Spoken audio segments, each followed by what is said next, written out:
Question 1 here is explaining words which came up in the early days of project maths. So inferential statistics.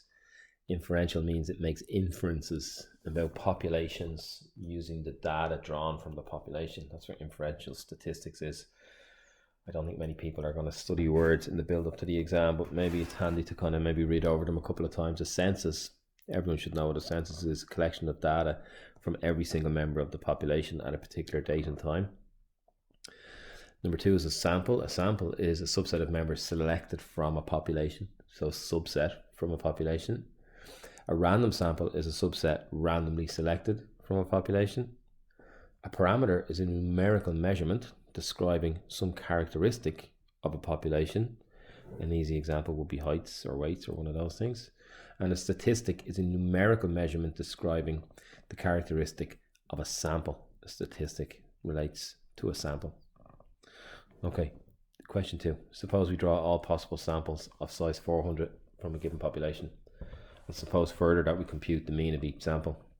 What is the name given to the distribution of these sample means? So this is the sampling distribution of the mean. It nearly describes itself. The sampling distribution of the mean.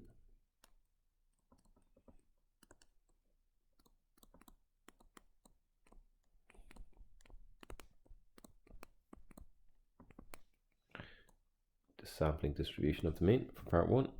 What is the shape of this distribution? Well, one of the only things we're dealing with at Leaving Cert Maths. It's normally shaped. Maybe give a sketch. Well, if that's as good as you can get, that would be good enough, but I'll try and do a little bit better. Normal distribution curve looks like this. If mu is the population mean, and this letter here is the mean of the distribution, how are mean and I think it's lambda. So mu and its population of mean, I think it's lambda, the mean of the distribution. How are these two things related?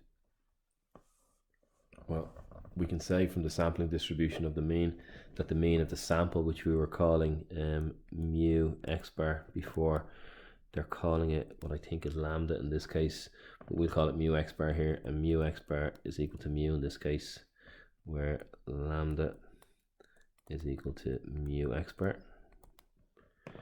And if sigma is the population standard deviation and alpha is the standard deviation of the distribution, well, these two things are linked based on the size of the sample here, and we have a sample here. They're telling us it's 400.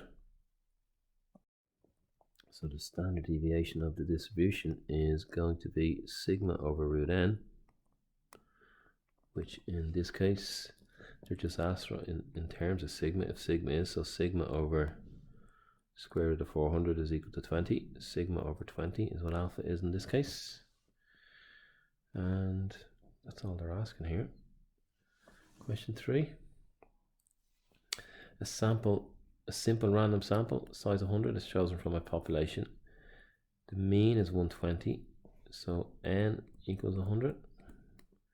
The mu of the sample, mean of the population is 120, and standard deviation is 15.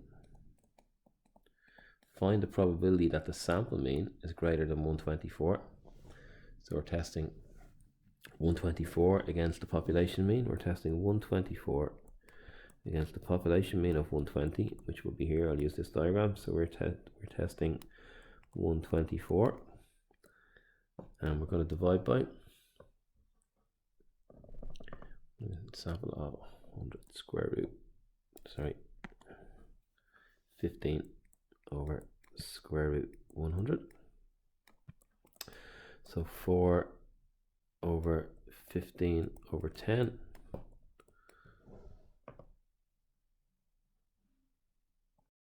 So we're going to get 40 over 15, which goes in 2 2/3, 2.67.